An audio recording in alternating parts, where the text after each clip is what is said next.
Seigneur Dieu Tout-Puissant, nous te sommes infiniment reconnaissants. Toi qui nous fais parvenir à cette journée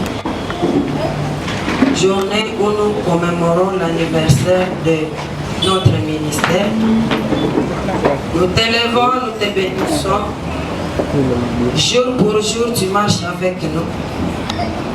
Jour pour jour, tu nous fais grandir.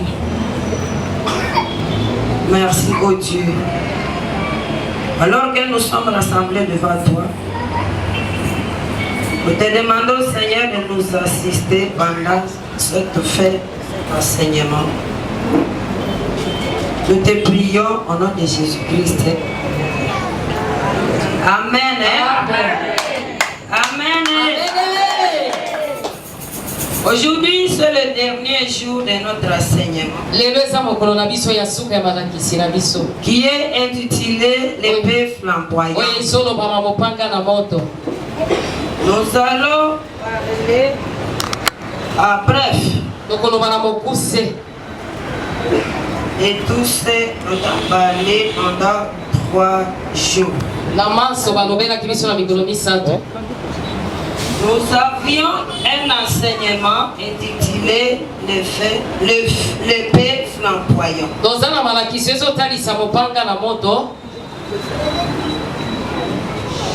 Pendant 3 jours, on a dit que l'épée flamboyante, on a parlé d'une épée, on a dit que c'est une arme. Une arme offensive ou bien défensive. Là où on t'attaque ou bien là où tu t'attaques, là, celui qui t'a provoqué. On a parlé de détails de notre thème. On a parlé de différentes tactiques.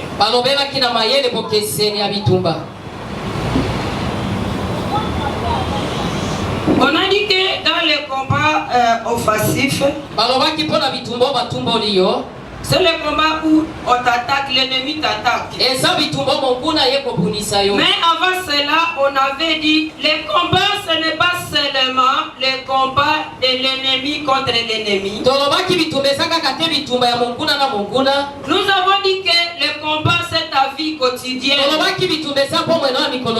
Puisque même devant le péché, c'était combat.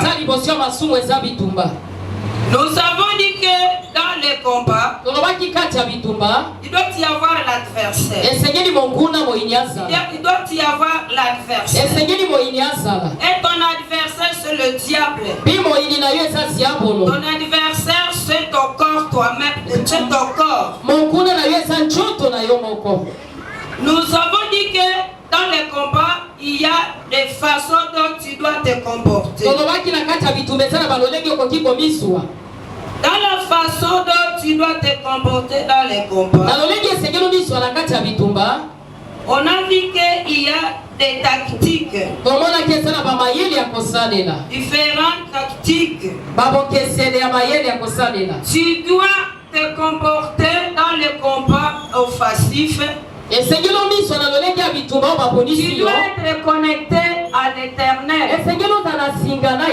Puisque dans ce combat, quand tu es connecté à l'Éternel, tu sauras comment va se présenter ton ennemi. Amen. Amen. Tu dois te comporter dans ton combat selon le temps et la circonstance.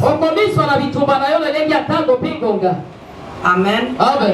Amen. Dans les combats, il faut savoir comment se tenir. On a dit que dans les combats, tu dois connaître ton identité. Tu dois connaître tes droits. Tu dois connaître le pouvoir que tu as. Nous avons dit que dans les combats, tu dois connaître, Tu dois connaître ta vie spirituelle. Dans la vie spirituelle, tu dois connaître que le combat est perpétuel. Et on a dit que le diable utilise des tactiques telles que l'intimidation, telles que le sabotage et la répétition de l'intimidation et du sabotage. Mais dans tout cela, il faut prendre courage. Dans tout cela, il faut avoir des paroles ou bien tu dois avoir un bagage dans le passé qui peut te rappeler que le Seigneur est avec toi pour que tu puisses avancer sans peur. Amen. Amen. Ça c'est dans le combat contre l'ennemi, l'épée contre l'ennemi. Dans la deuxième partie du combat, on a parlé de l'épée dans la désobéissance à l'Éternel. Et quand tu désobéis à l'Éternel, tu as le châtiment. Amen. On a parlé du châtiment de Adam et Ève dans le jardin d'Éden. Quand Adam et Ève ont pris le fruit que l'Éternel leur avait défendu de prendre, la Bible dit dans Genèse 3:24, et on avait mis en leur disposition des chérubins.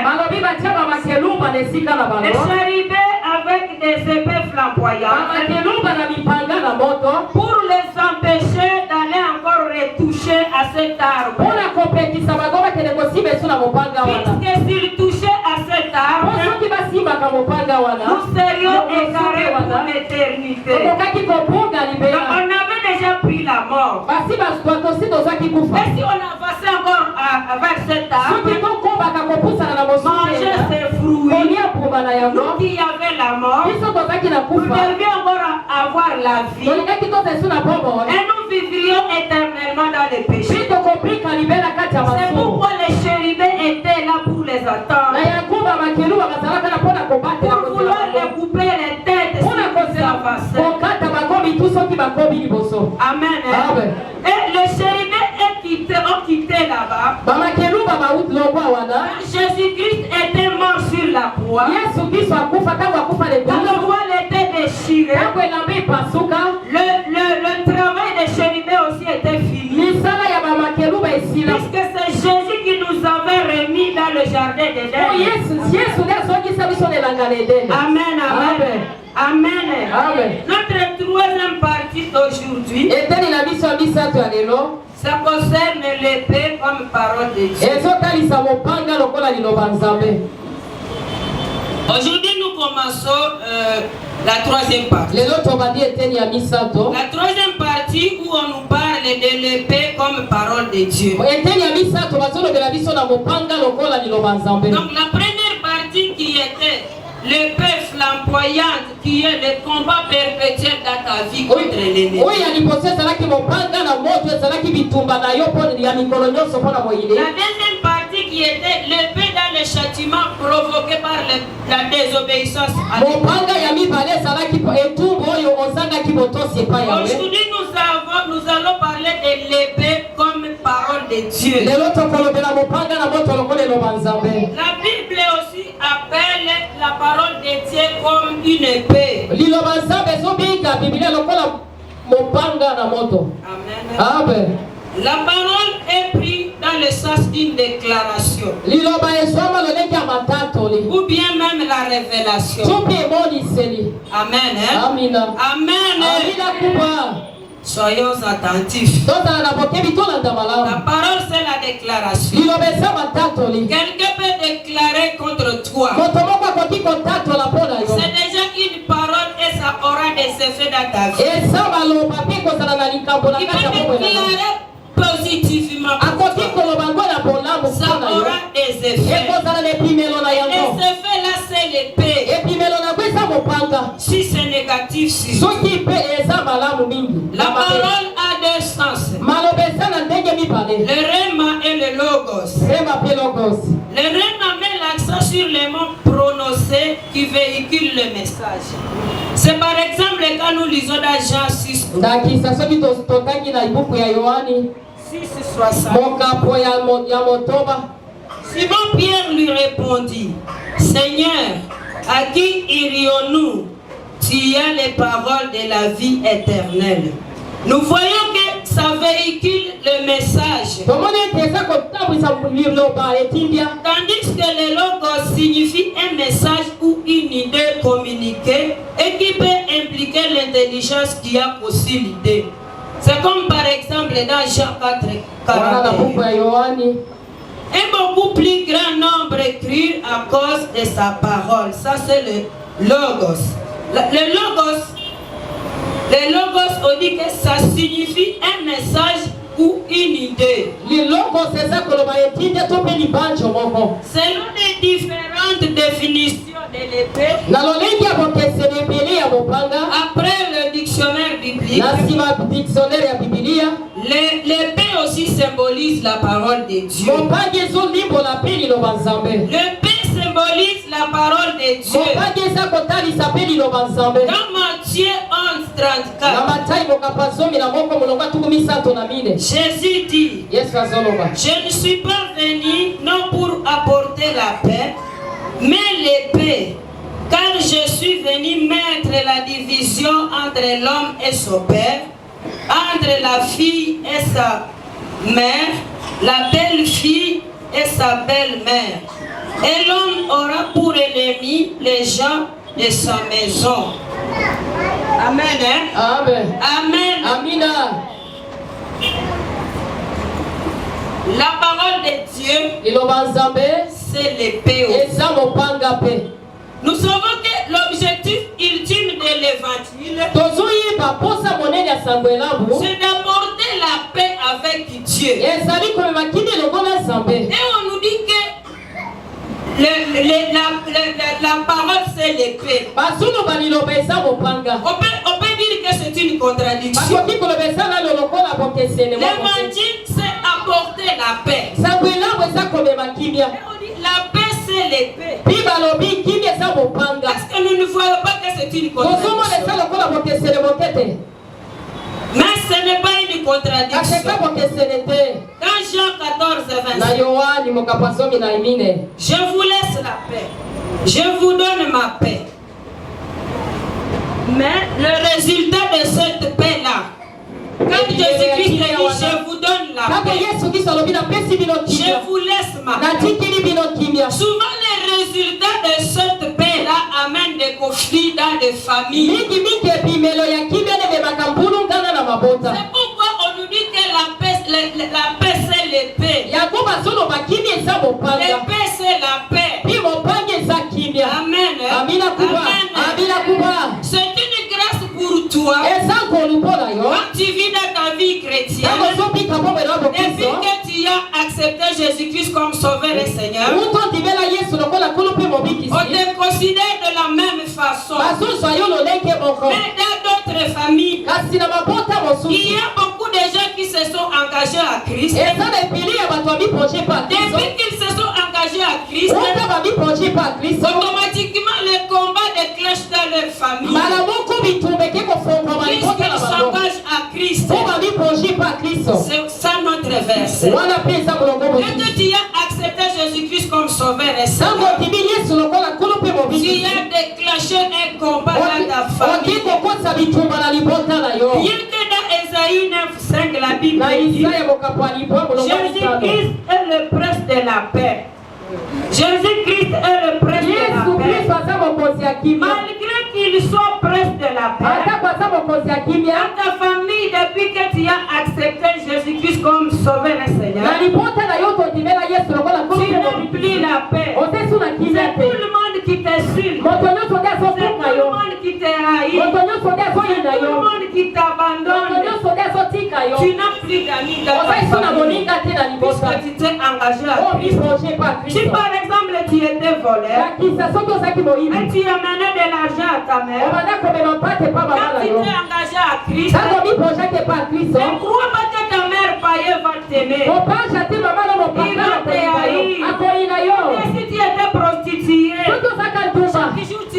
de l'argent, tu acceptes Jésus-Christ comme sauveur et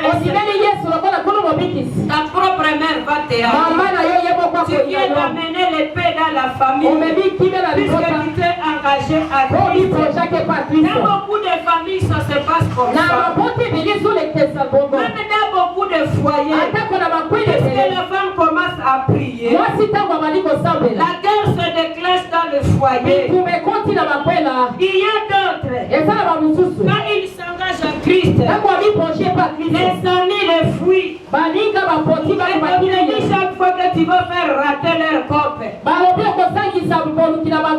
et on te fuit puisque tu t'es engagé à Christ. Beaucoup sont persécutés. D'autres perdent même leur vie puisqu'ils se sont engagés à Christ. Ils perdent leur vie, ils meurent. La fois passée, on voyait dans les réseaux sociaux une jeune fille qui était musulmane. Il s'est converti.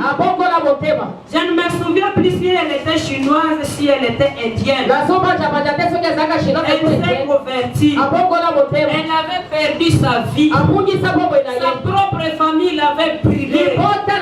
Imagine-toi l'épée de Dieu. La parole de Dieu n'amène pas la paix, mais ça amène le paix et les ordres dans les familles qui ne connaissent pas les Seigneur. Amen.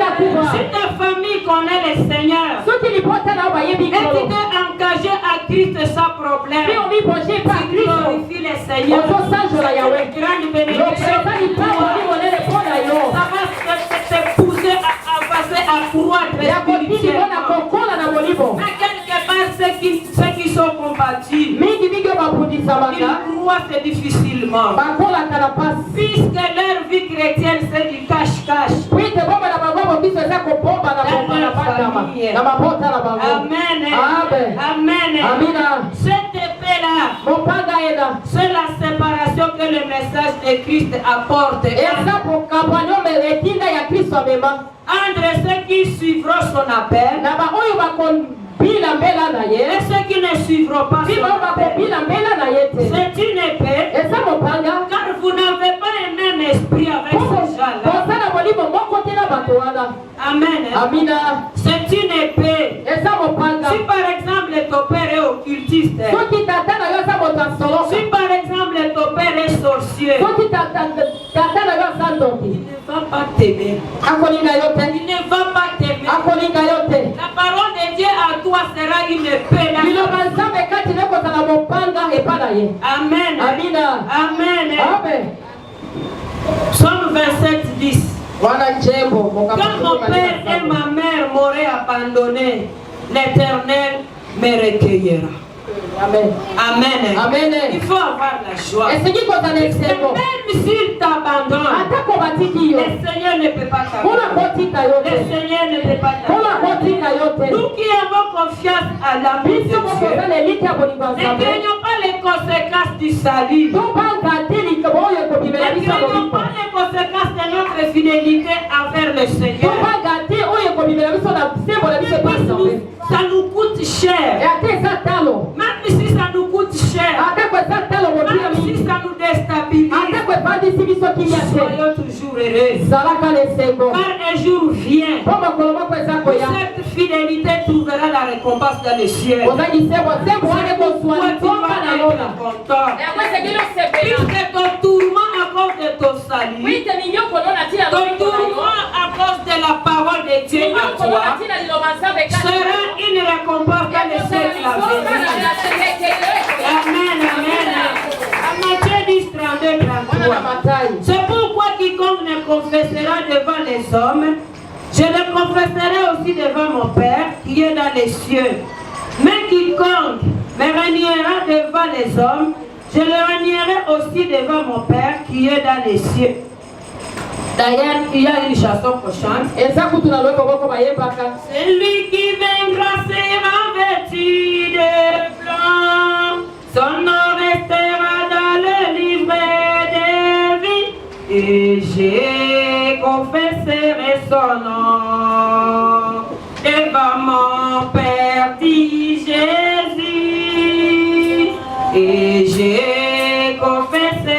son nom, devant les anges, dit Jésus. Toi qui restes ferme dans ton combat, toi qui restes ferme dans l'épée de ta famille, toi qui restes ferme dans les tourments de la famille, prends courage, le Seigneur confessera son nom, son Père, devant les anges. Si quelqu'un crée cette souffrance et qu'il aime mieux pleurer au siècle au Seigneur, il n'est pas de Dieu. Il n'est pas de Dieu. Si tu aimes plaire à ta famille qu'au Seigneur, tu n'es pas de Dieu. Tu es de ce monde. Tu n'es pas digne du Seigneur. Il faut prendre ta croix pour le Seigneur. Et tu le suis. Amen. Amen. Quand on t'insulte dans ta famille, apporte la parole qui est à toi. Prends ta croix. Suis le Seigneur. Il ne faut pas seulement renoncer aux gens de ta famille. Il faut aussi renoncer à ta vie. La parole de Dieu doit t'amener à renoncer de ta vie. Puisqu'il doit te transformer. Si tu aimais aller passer ta soirée dans les bars, tu peux renoncer à cela. Tu vas renoncer à cela. Ce que tu aimais, la parole de Dieu est à toi. Tu vas renoncer aux membres de ta famille. Il faut aussi renoncer à ta propre vie. Celui qui aime le Seigneur puisque sa vie, il va la perdre. Pourquoi la Bible nous dit, celui qui veut sauver sa vie, celui qui la perdra à cause de moi. Si aujourd'hui tu perds ta vie à cause du nom du Christ, Amen. Donc la parole de Dieu est une épée pour toi-même, pour ta propre vie aussi. Puisque ça te pousse à laisser ce que tu aimes. Amen. Ça c'est la première manifestation de la parole de Dieu comme une épée. La deuxième manifestation, la parole de Dieu est efficace. C'est quand Dieu s'adresse à l'homme. Quand Dieu s'adresse à l'homme, automatiquement l'homme doit aller vers Dieu. Puisque la parole l'appelle. Dans Jérémie 29, nous allons commencer au verset 8. La Bible dit, car toutes les fois que je parle, ça c'est Jérémie.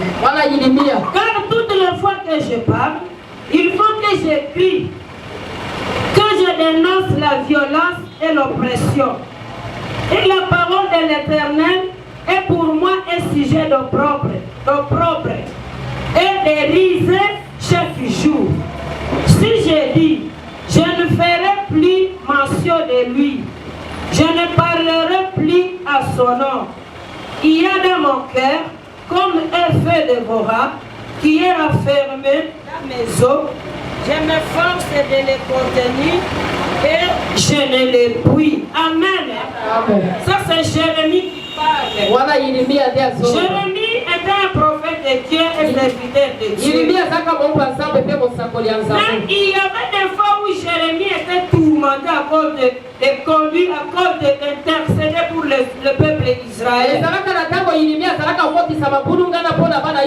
y a un moment où le Seigneur a envoyé Jérémie chez les Israéliens. Cette fois-ci, il a refusé. Il a refusé. Malgré qu'il avait refusé, en soi, il n'était pas libre. Puisque la parole de Dieu était là. La parole qui est l'épée. Il ne l'a pas laissé tranquille. C'est pourquoi il dit, je ne ferai plus ne parlerai plus à son nom. Il y a dans mon cœur comme un feu dévorant qui est renfermé dans mes os. Je m'efforce de les contenir et je ne les puis. La parole de Dieu fait trembler. La parole de Dieu fait trembler. Tant que tu ne l'as pas encore exécuté, tu ne seras pas calme. Jérémie était dans le chagrin. Puisqu'il ne désirait plus véhiculer le message de Dieu. Il était dans le chagrin. Il était tourmenté. Puisqu'il n'avait pas voulu. Mais intérieurement, il n'était pas calme. Intérieurement, il était dérangé. Il avait dit, je suis devenu un sujet d'opprobre. Amen. Il est devenu un sujet d'opprobre. Voici non. Puisque je suis devenu un sujet d'opprobre. Mais il se sentait contraint. Parce qu'il sentait la présence de Dieu à côté. Quand tu sens la présence de Dieu à côté de toi, tu ne peux pas négliger la parole de Dieu. Jérémie n'était pas calme. Dieu était à côté de lui. Mais il se souvenait souvent de la délivrance qui était passée. Si tu lis le verset 13, tu vas voir que Jérémie n'était pas tranquille. Puisqu'il s'était souvenu de bienfaits de Dieu. Et il a fini d'exécuter. Puisque la parole de Dieu ne le laissait pas tranquille. Amen. La parole de Dieu, c'est une paix dans nos vies. Je connais une maman, cette maman-là, elle est pasteur. Juste son enfant vient de mourir. Même pas une semaine. Le Seigneur lui dit d'aller prêcher. Le Seigneur lui dit d'aller prêcher. Et elle avait exécuté, puisque c'était la parole de Dieu. La parole de Dieu ne peut pas te laisser tranquille. Dieu ne peut dans ta vie. Amen. Si tu résistes, c'est que le Saint-Esprit n'agit pas. Le Saint-Esprit est en train d'agir. Tu ne peux pas être tranquille devant la parole de Dieu. Amen. Tu ne peux pas être tranquille devant la parole. Tu dois continuer malgré les échecs. Puisque le Seigneur va intérieurement te dire avance. Malgré les problèmes, avance. Amen. Je me rappelle à 2011. Mon mari avait fait la campagne aux élections de 2011. Le Seigneur nous avait même donné le parti politique où il va adhérer. Quand le Seigneur te donne même le parti politique, en toi tu vas te dire, comme le Seigneur nous donne aussi le parti politique, coûte que coûte, nous allons passer. Amen. Amen. Mais chose étonnante, en faisant nos prières avec le Seigneur, il avait échoué. On priait avec une maman. Là, on était encore à Lemba. Quand cette maman-là a appris qu'il a échoué, elle était venue auprès de moi. Elle a dit, maman Julie, moi je quitte le ministère. Moi je quitte le ministère. Parce que je ne sais pas comment je vais me tenir devant les gens. Les gens savent qu'on priait sous la conduite du Seigneur. On échoue. Moi je quitte le ministère. J'avais ri. J'avais dit, toi tu t'oublies. Tu oublies que tu as la parole de Dieu. Tu te dis que tu vas œuvrer pour le Seigneur dans les échecs, dans les réussites. La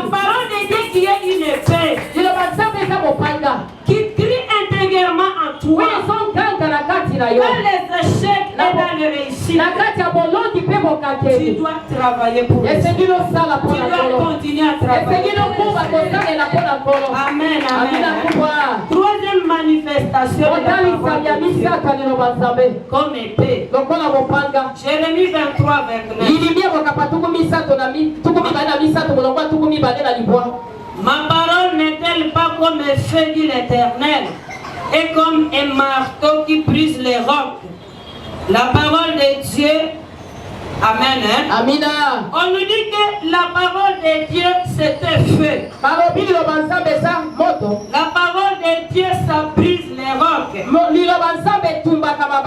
Et c'est ce que nous avons vécu, c'est ce que nous apprenons dans la Bible.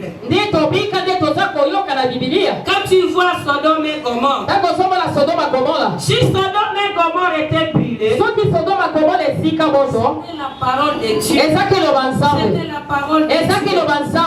Amen. Amen. Amen. Amina. Même ceux qui ont construit, ceux qui ont voulu construire la tour de Babel, s'ils n'étaient pas arrivés au bout, c'était seulement la parole de Dieu. Dieu seulement qui dit je vais confondre l'air là. Et c'était la fin. Ils n'étaient pas arrivés à leur objectif. Puisque la parole de Dieu était là comme feu. Amen. Amina. Amen. Amina. Même dans l'Ancien Testament, il y a des fois où quand les Israélites commettaient le péché, à cause de la parole de Dieu, la terre se fendait à deux. La parole de Dieu brise le roc. Ça se fendait à deux. Et directement tout le monde s'enfonçait dans les sols. Tout le monde mourait à cause de la parole de Dieu. La parole de Dieu, donc la parole de Dieu brise le roc, brise le sol. Amen. Amen. Nous avons une manifestation, notre manifestation de la parole de Dieu.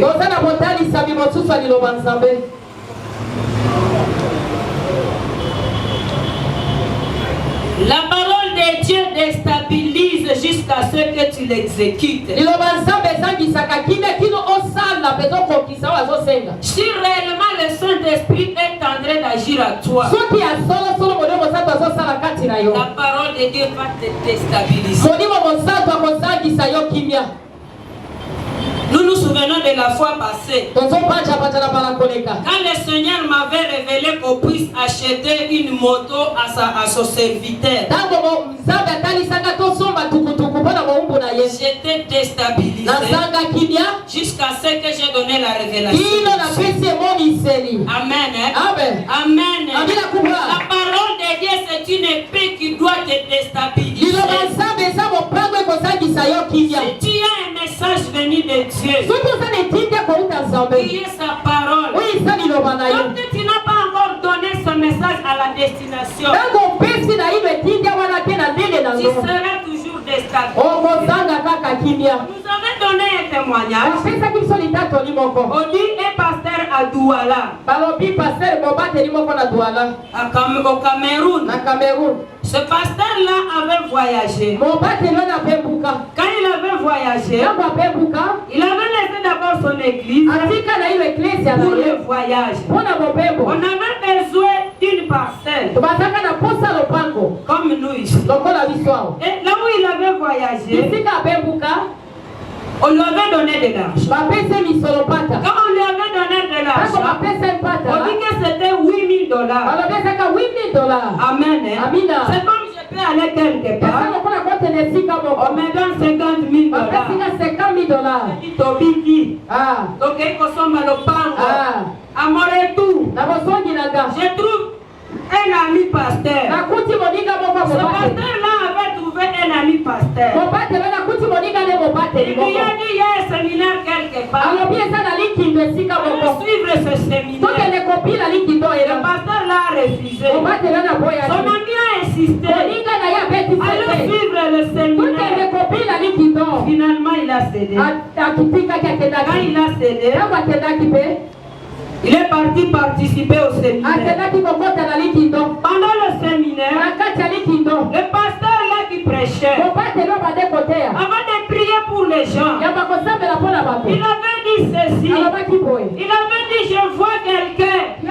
Il a l'argent. Qu'il amène cet argent pour le Seigneur. Le pasteur là où il était, il commençait à trembler. La façon dont on vient de me donner cet argent, est-ce que le Seigneur peut me demander cet argent encore? Il a résisté sur ma chaise. Le pasteur résiste. Il y a quelqu'un, il a l'argent. Il amène cet argent. Le pasteur commençait à trembler. Commençait à voir s'il y a encore un autre pasteur. Il commençait à regarder dans la salle.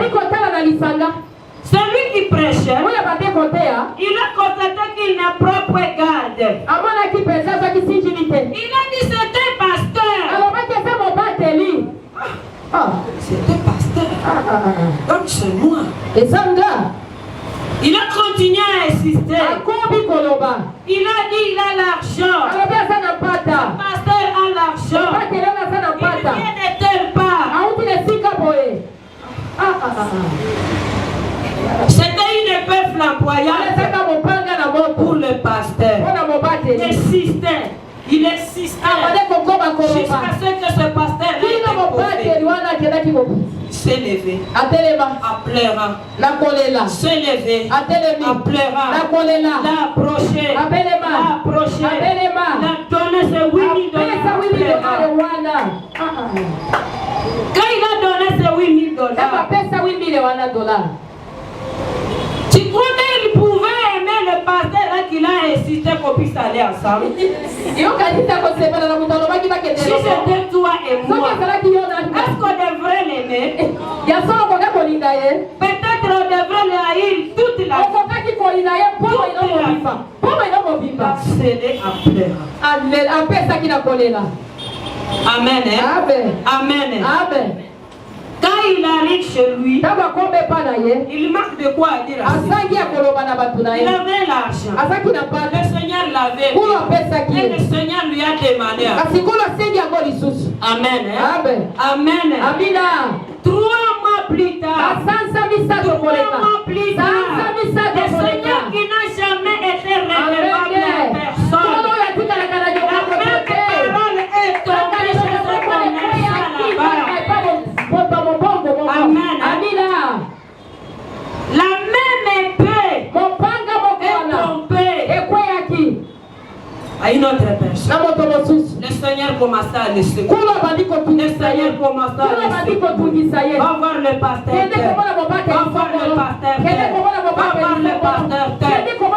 Ce commerçant aussi s'est fâché. Quand il s'est fâché, il est venu auprès du pasteur. Quand il est venu auprès du pasteur, il a dit au pasteur, toi ton Dieu est en train de me déranger. Mais le pasteur était déjà béni. La parole avait été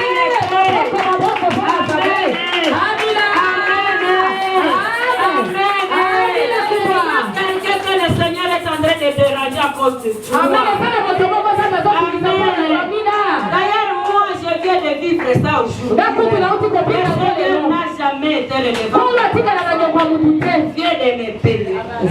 Amen. Je n'ai pas de téléphone. Mon téléphone est presque abîmé. Je viens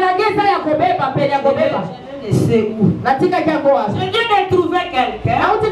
Il me dit qu'il est dérangé par la parole de Dieu. Il est ici même. Il a acheté un nouveau téléphone.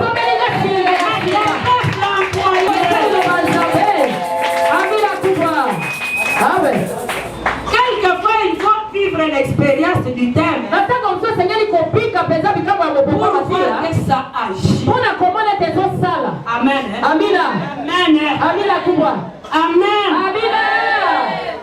Il est dérangé. Avant que je n'entre ici, il vient dire je suis tourmenté. Le Père me tourmente.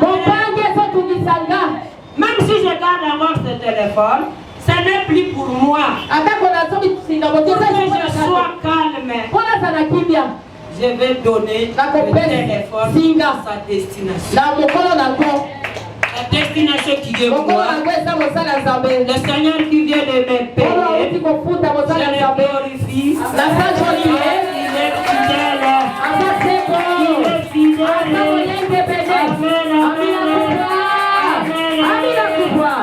Amen.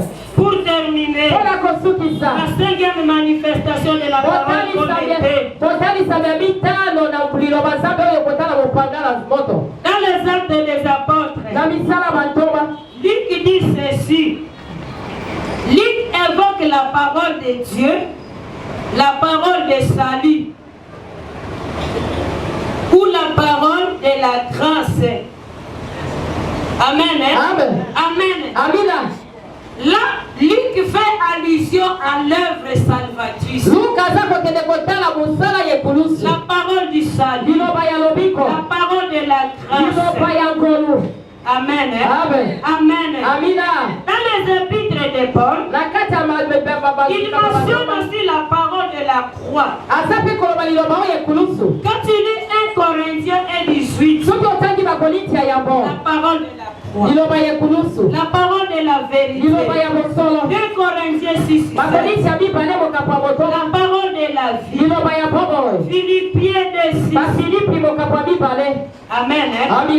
La parole de la réconciliation. Il y a un livre qui parle de la parole du salut, la parole de la grâce. Il se complète par Paul. Il mentionne la parole de la croix, la parole de la vérité, la parole de la vie, la parole de la réconciliation.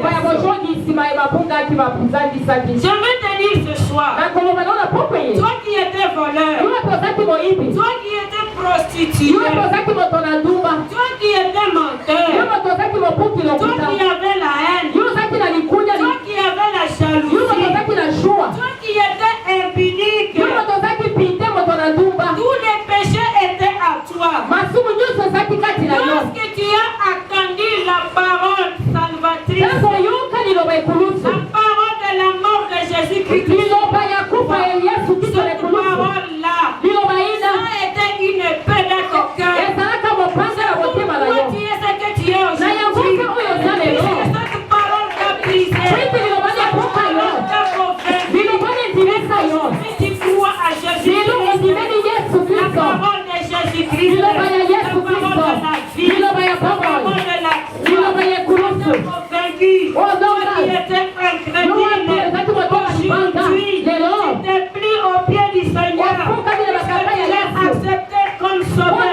La parole qui t'a sauvé, la parole de Dieu, c'est l'épée qui perce nos cœurs. Quand ça perce nos cœurs, tu commences à pleurer, tu commences à regretter ta vie passée, tu commences à regretter tes œuvres. Tu changes. La parole qui transforme, la parole de la croix, la parole qui change, la parole qui t'a convaincu. Aujourd'hui, on s'appelle chrétien. Dans ton quartier, tu avais les noms. La prostituée de là.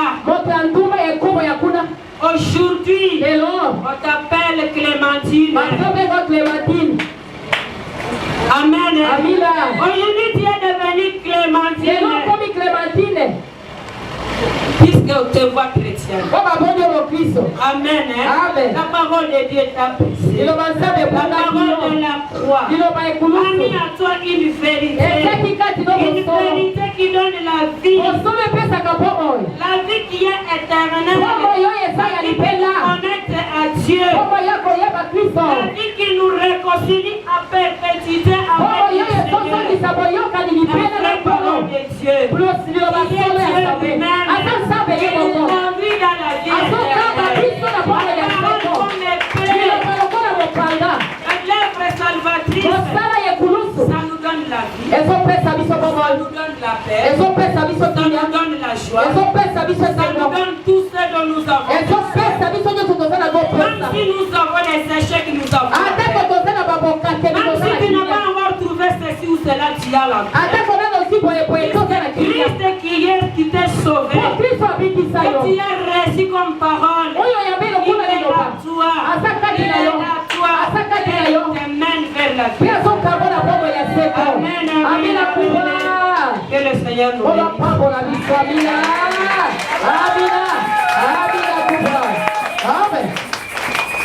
Seigneur, pour ce séminaire, puisqu'à travers ce séminaire, tu viens de voir comment tu peux te comporter devant l'ennemi. L'ennemi qui n'est pas seulement l'ennemi qui te haït, même ton corps, ta propre vie. Suite à ce séminaire, tu viens de comprendre que l'obéissance mène au châtiment. C'est une épée aussi. Tu viens de comprendre aussi que la parole de Dieu à toi c'est une épée. Puisque ça te transforme, ça te change. La parole de Dieu à toi, est-ce que tu puisses prendre des décisions qui n'étaient pas à toi, puisque le Seigneur vient ici. C'est pourquoi tu vas remercier le Seigneur. Lui qui te donne le souffle de Dieu. Lui qui t'a donné la force de commencer à se